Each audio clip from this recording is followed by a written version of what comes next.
Magandang umaga, Manong Ted at DJ Chacha. Ano ho bang ibig sabihin kapag po binanggit na si Bato de la Rosa ngayon ay nasa ICC wanted list na? Ibig lang sabihin nito, Manong Ted, meron pong ICC arrest warrant laban po sa taong yon kay Senator Bato. At ibig sabihin po, wala pa po siya sa kustudiya ng ICC. Kasi mahalaga po, nasa kustudiya po ang isang suspect kasi yan po ang talagang magsisimula po ng proseso sa ICC. Okay. Kapag ho ba meron ng ICC warrant of arrest, ito ho bang warrant of arrest na ito ay papaano makakakuha ang sinuman ng official na kopya para ituring nga na hindi fake ang hawak mong arrest warrant? Alam mo, Manong Ted, simple lang po yan eh. Kung nasa Pilipinas po tayo, ang batas po natin ang iiral, ano? At alam niyo po, sa batas po natin, whether sa sa rules of court or electronic evidence natin ay pag nasa website po yan at i-print out po yan, technically considered original po yan. Kung i-print out mo yun, ICC arrest warrant against kay Senator Bato from the ICC website po.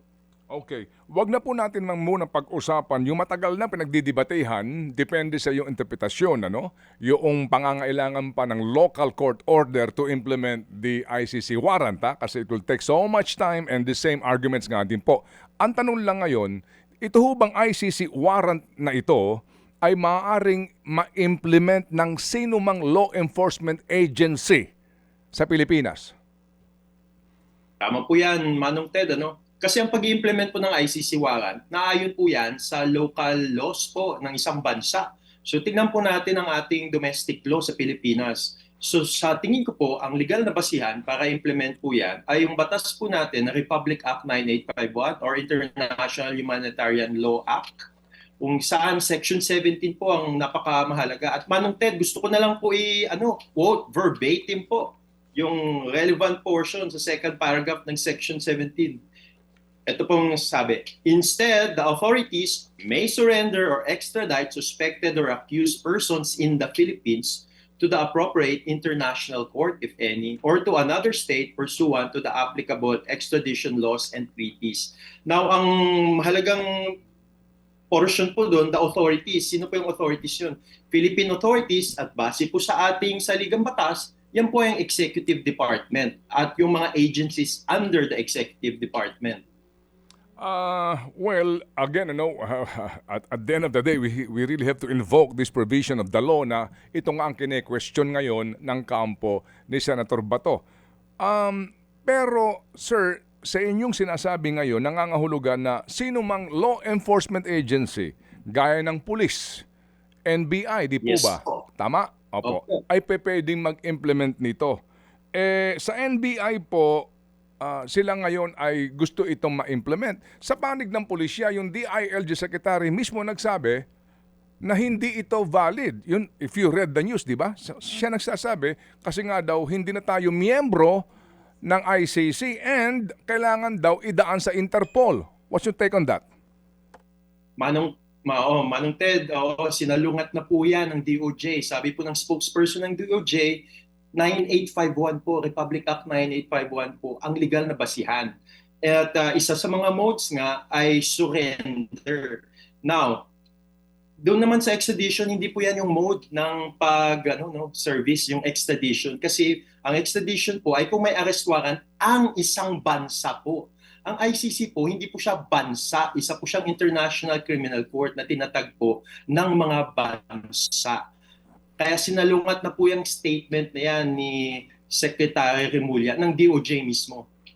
So we do not have to confuse ourselves ng doon sa extradition rules and itong implementasyon ng ICC warrant kasi magkaiba pong bagay yon.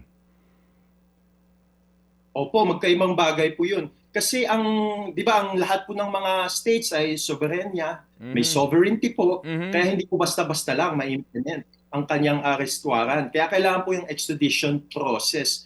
Ngunit ang International Criminal Court, hindi po siya banyagang korte, hindi po siya foreign court. Isa po siyang permanenteng International Criminal Court na tinatagpo ng mga bansa. At Alam niyo po, Manong Ted, naging party po tayo sa paglatag po ng Rome Statute noong 1998. Nagpadala din po tayo ng delegasyon po doon sa Mhm. Roma. Mhm, mm. Kaya hindi po lingid po yan sa kaalaman ng ating mga senador. Kaya po, nung pinasa po ang RA 9851 noong Disyembre 2009, mahalagang punto po yun kasi hindi pa po tayo parte ng Rome Statute and yet pinasa na po ng ating Kongreso. Kasama na po dyan ang Senado.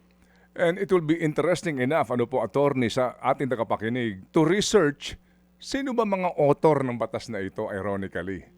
Sino ba ang Opo. nag-aproba ng mga senador na nakaupo ngayon at siya pong mga nagsulong nito panahon pa ni Miriam Defensor Santiago? No? At na lang, Manong Ted, bumoto din pong Senado, 17 votes po, noong 2011 para po maging parte tayo ng Rome Statute. Ang isa pong mga bumoto po doon ay si Senator Alan Peter Cayetano. Pwede niyo pong ma-check po yan. Including the authors po nitong Republic Act na pinag-uusapan natin. Anyway, yung pong argumento na iba nga yung nangyari sa panahon ni Pangulong Digong, hinuli siya, may arrest warrant, pero idinaan sa Interpol. Yan po sinasabi ng iba mati po ng DILG na hindi, dapat idaan pa sa Manong Ted, Is that necessary?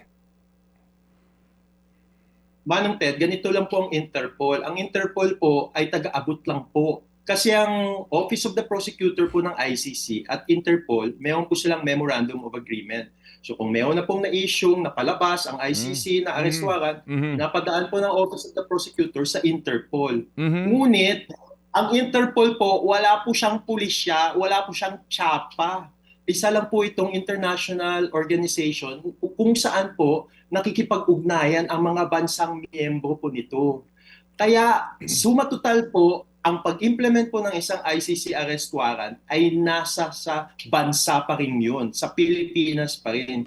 Kaya ang legal na basihan pa rin po ay RA 9851. Kaya yung rason, ang dahilan po na dapat Interpol ang ating sundin, hangin po ang rason po yun. Alright, so nangangahulugan po na ang dapat ang PNP na law enforcement agency, ang NBI hindi na hihingi pa ng Interpol red notice o anuman pong dokumento galing sa kanila to effect the arrest. Hindi na po. Kasi taging tagapag-abot lang po yan. Opo, ang Interpol. Okay. Para na rin po nating sabihin, sana po merong pinadalang LBC o DHL o anuman. Oo. Now, Manong Ted, nasa practice na rin po natin, state practice natin, na pinatupad po natin ang isang ICC arrest warrant. Ano pong state practice ng Pilipinas? Doon po sa ginawa ng PNP at ibang law enforcement agencies na pag-aresto kay former President Rodrigo Roa Duterte. Kaya dapat po hindi po naiba ang kalagayan ni Senator Bato sa kay former President Duterte. Opo. Kapag ho ba sinasabi nga na ito pong si Ginoong De La Rosa ay nasa ICC wanted list na, kapag siya ho ba ng ibang bansa, mapunta po sa ASEAN countries o anuman po mga bansa, siya ho ba'y maaring hulihin doon ng mga law enforcers doon? Now, ang tanong na naman pong malaki dyan ay kung willing po silang i-enforce po yun, ipatupad. Now, ang talagang merong obligasyon na ipatupad po yun ay mga bansa saan man sa mundo na miyembro po ng Rome Statute. At sa Asia po, ang mga miyembro niyan, example po ay Japan. Isang example lang po yan. Kaya kung miyembro po sila, dapat po ipatupad nilang ICC arrest warrant kung nandoon po si Senator Bato. Nangangahulugan po na ang requisite nga po dito para siya ay hulihin sa ibang bansa kung yung bansang ito ay miyembro ng ICC at willing to enforce the warrant.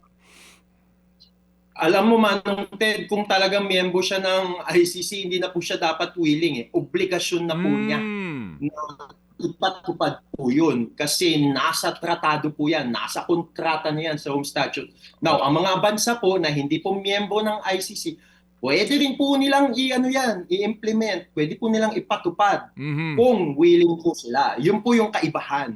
At kung meron silang batas para ipatupad po yan. Okay. Ngayon po, attorney, Wala ho naman daw record pa ang immigration na si Ginoong De La Rosa ay nakalabas na po ng Pilipinas. Sa mga nakikinig ngayon sa atin na law enforcement agencies, particular po ang pambansang pulisya at mga kagawad ng NBI, kapag ho ba nila nakita si Ginoong De La Rosa, maaari ba nila siyang mapayapa na arestuhin gamit ang ICC warrant na ito? Pwede po yan kasi mayroon naman pong ICC arrest warrant at mayroon naman pong legal na basihan. Kaya nga po sa Section 17, Manong Ted, nakalagay Philippine Authorities. Authorities, naka-plural po. Kasi yan yung executive natin, acting po through the law enforcement agencies po. Kaya pwede po, PNP, NBI po. Pwede ba mga tuwiran si Ginoong De La Rosa o maging ang kanyang mga abogado na maari niyang kasama sa panahon na mayroong huhuli sa kanya o sino man po na sandali lang, meron pa kaming pending petition. As a matter of fact, kahapon nag-file kami ng urgent motion para nga magpalabas ng TRO ang Supreme Court. Pwede ba maging katwiran niyo na huwag niyo muna kaming galawin kasi meron pa kaming pending petition eh. Hindi po, Manong Ted, hindi po pwedeng argumento. Kasi ang jurisprudence po ng ating Supreme Court, ang executive po, presume constitutional ang kanyang mga ginagawa, ang kanyang mga action, unless meron pong TRO ang ating mga korte. Kung wala pong TRO, talagang ibig sabihin, wala pong legal na balakid sa gagawin man ng executive department. So nangangahulugan po na yung inilabas po na desisyon ng Supreme Court for the both sides to respond, no? Binigyan po ng tig-3 araw bawat isa ay hindi nangangahulugan ng TRO. Hindi po nanguhulugan kasi ang TRO, ibig sabihin, Manong, kailangan po may ipalabas po ang Supreme Court. Wala pong ipinalabas ang Supreme Court. Tapos yung 72 hours po, hindi na po out of the ordinary yan. Naging petitioner din po ako, lawyer, sa mga kaso sa Supreme Court, ang malalaking mga kaso. Talagang in the ordinary course lang po yan. Hindi po extraordinary yan. Ang tanong, may TRO ba? Kung wala, pwede pong ipatupad ng executive. Opo, baka ho naman din po maging malagay sa alanganin ang sitwasyon ng mga law enforcement agencies. Ano po, no? Dito po sa ating pinag-uusapan. Kasi po itong aming pinag-uusapan po ay academic discussion. Kumbaga ito ho yung mga, sa pananaw po ni attorney, ay nararapat ayon sa batas. Kailangan pa ho ba talaga para ho maiklaro ito? Halimbawa, ang NBI, no doubt. No doubt. Bagamat ang nangyari nga pong putukan, may order daw na huwag silang mag-enforce sa loob ng Senado. Stand down, yan po ang sinasabi ho ng Malacanang maging ng NBI, no? After what happened last Monday. But definitely, ang NBI nandoon po sa labas ng Senado kasi nga inaabangan din si Senator Bato because they have allegedly nga the mandate to arrest him based on the ICC warrant. Kailangan pa ho ba ng written order ng gagaling sa SILG, sa Chief PMP, o maging sa Presidente, order na, Police, enforce nyo ito para ho ang isang PO1, SPO2 naman tawag mong pulis doon sa baryo, may karapatang hulihin si Bato? Ay, hindi po. Ang order po kasi pwedeng written, pwedeng verbal. So hindi po kailangan na written po. Now, ang tanong, mayroon ba talagang written order nung panahon ng pag-aresto kay Mr. Duterte in accordance with an ICC arrest warrant? Kasi kung wala naman, hindi po kailangan ng written order po. Kasi ang pagsabi po ng Presidente, iyan na po ang order. Kaya, ito na lang, Manong Ted, ito po ang panalangin ng mga biktima. Sana po ipatupad po ni President Bongbong Marcos Jr. ang ICC arrest warrant katulad po ng pagpapatupad nito laban po kay then former President Rodrigo Roa Duterte. Hindi po naiiba si Senator Bato po.